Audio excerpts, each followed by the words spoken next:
Hello, in this video I will configure the port 1 to be the WAN interface to connect to the internet. From network interfaces port 1, alias will be WAN, for the rule 1, the address it's related to the internet service provider, and we have three options. Manual, then we need to write the IP and net mask. The second option is DHCP, then all the details will taken directly from the ISP DHCP. The third option is PBPoE.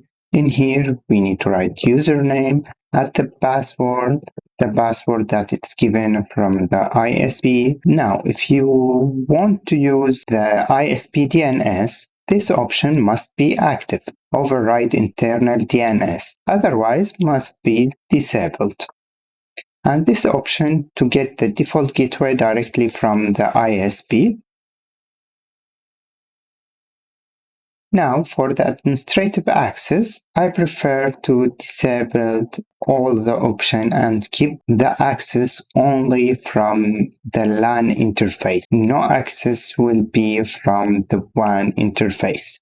For receive LLDB in the WAN port, it will be disabled. And the last thing, the status enabled and OK. That's it for this video. Thank you for your watching.